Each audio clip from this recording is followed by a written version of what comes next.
Welcome back to the morning show here on Arise News. It's time now to review headlines of today's newspapers. All right, and we go straight to this day on Saturday, the newspaper Record, where the lead story says, as 10 commissioners resign, Fubara says mandate to defend Rivers people.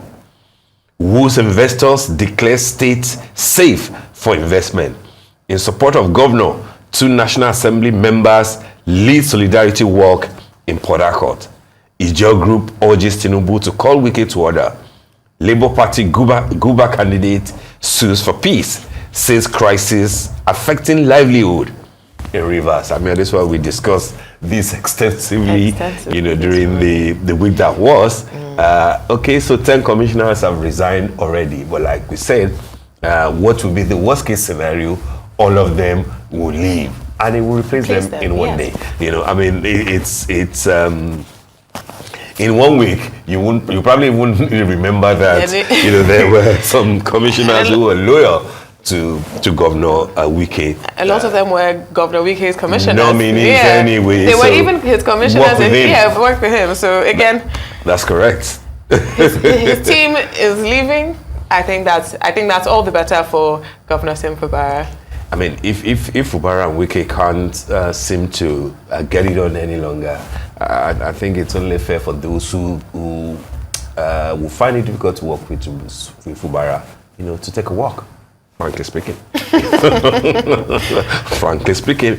On top of that story, again, Tinubu assures foreign investors of easy fund repatriation, says Nigeria remains safe haven for investors, charges foreign envoys to focus on new investment and trade expansion. The president talking good there and giving the type of assurances that are needed for foreign investors. But like we said earlier, remember the local investors too, who have to be alive to witness the money coming in from abroad. On the strip, on top of that, Soludo, Bello, Abaribe, others mourn late ex-governor of Anambra State, Ezefe. That's a story on page 8, and we already paid tribute to him, and we commended what the president, Asiwaju Bola Ahmed Tinubu, did in having kind words on his passage. On top of the masthead, inflation rises to 28.2% on higher foods, energy prices. That's on page 5. We already discussed that also. And on the window, court strikes out lawsuit on OMLS 123, 124, 126, 137. Assets formally returned to NMPCL. That's a good one there for NMPC, taking back, as others will say, what belongs to them. OMLS 123, 124, 126, 137. Last but not the least will be the cover picture, and that's from Kaduna State Government. We feel your pain.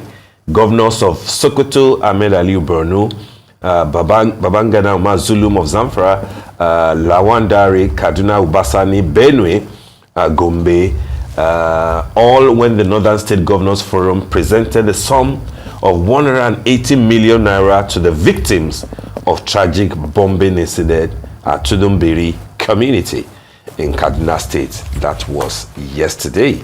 That's a good one, showing solidarity with the Kaduna State Governor by all his governor colleagues presenting money. And I think there's also 1 million naira each from all the senators donating their December salary to the cause of the Kaduna, the victims of the Kaduna bombing. As well as, I believe, a donation from the Labour Party presidential candidate, Mr. Peter Obi. That's correct. Yes. Even though some people are saying that, why is he donating in Kaduna and not in Anambra State, where there are issues, blah, blah, blah. He has done something nice and thoughtful, and I think that will keep him in the public glare as somebody with a feeling, when it comes to matters like this. Of course. Can we go to the Saturday Tribune? Yes, let us go to the Saturday Tribune. The headline story here is Oyo Ogun governments tightens security on Lagos-Ibadan Expressway over kidnap attacks. Underneath, this is in page 5. Escape victims on Ibadan-Ijebu-Ode Road tell tales of woe. We are on the cases and making progress. Police authorities. I mean, we've spoken about this. Insecurity in our nation right now is severe, and it's affecting every region in the country. Everywhere. You know, we've seen now. This is in Southwest. You know, we're hearing about people being kidnapped from the expressways, where we have NYC coppers who are being kidnapped and held. We have people who are spending their holiday period instead of with their families. They're spending it trying to raise money to free some members of their families from kidnappers. That's true. We can also see it in Lagos State right now. The traffic is intense because people are afraid to go back home for the holidays. That's true.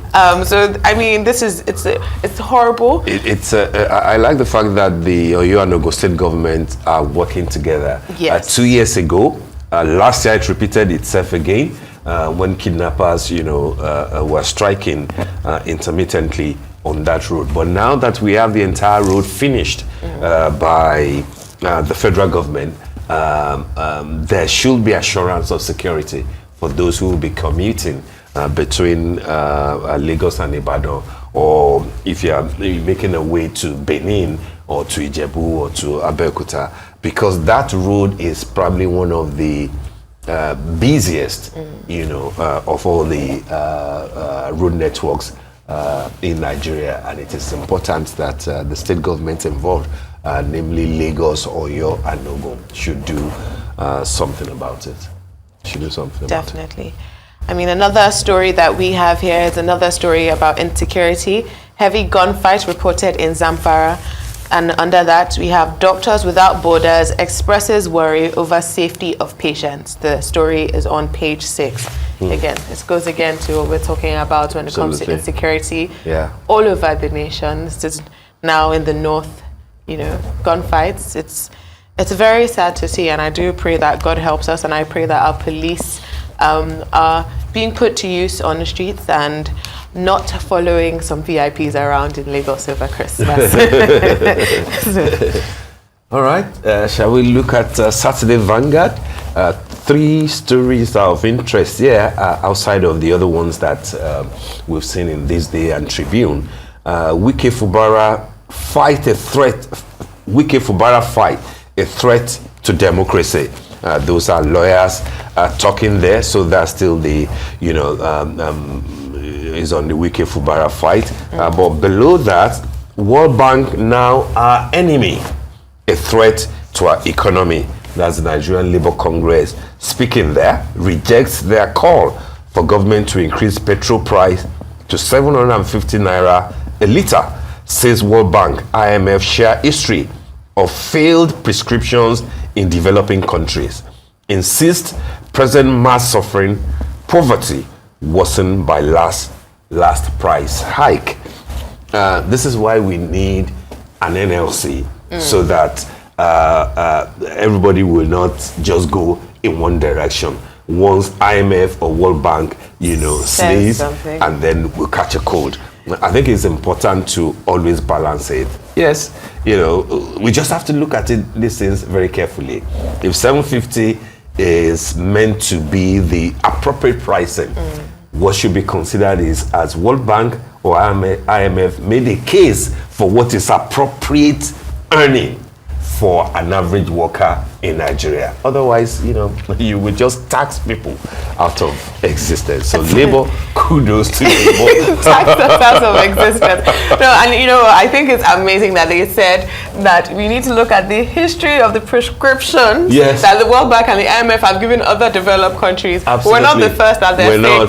They're like, oh, you guys are suffering, you can just suffer a bit more. As you said, these investors that they're quoting outside, they need to think about us. Yes. Absolutely. All right, on the window there, Biafra, Supreme Court declines to free Kanu. Slams FG, says it acted irresponsibly by invading his home. I think that's a major ruling from the Supreme Court. Definitely. Nnamdi Kanu should have his day in court. If he's guilty of what has been charged, maybe at that point you can now reach for a political solution and to say that things will worsen, if he should be sentenced or whatever the decision will be. But to just say that all the things that he is alleged to have done should just be swept under the carpet just because we think that you can use his story to hold one part of the country, to ransom. I don't think that is smart enough. So the Supreme Court is saying that the appeal court was not right in saying that, let him go. But of course, he's entitled to his bails. He's entitled to being treated fairly, humanely. And of course that, the federal government was wrong in invading his home. So I think that this is how law should work. And every other moves on the ground should continue. And then let Nigeria run nicely. Yes. Really. I think you're right. This is how the Supreme Court ought to function. This is how the justice ought to function. It's a very balanced judgment, I believe, from the Supreme Court. Very. You hold the government accountable, and you also say that no matter everyone is innocent until proven guilty. Yeah. We have rights that are enshrined in our Constitution, and the government is bound by that Constitution, no matter who the person who is on trial is. So. Definitely a balanced judgment, I believe, from the Supreme Court. All right, very quickly, Saturday Telegraph, rivers of turbulence. Fantastic. That's the kicker to the lead, headline. Rivers of turbulence. Opposing forces in no retreat, no surrender drill. As 3 more commissioners resign on Friday. Those plotting to remove Fubara not sincere. Those are the riders. The governor showed bad faith, ingratitude. Sounds disagree on legality of presenting budget to 4 assembly members. I mean, the governor, it's a battle of survival. Yes.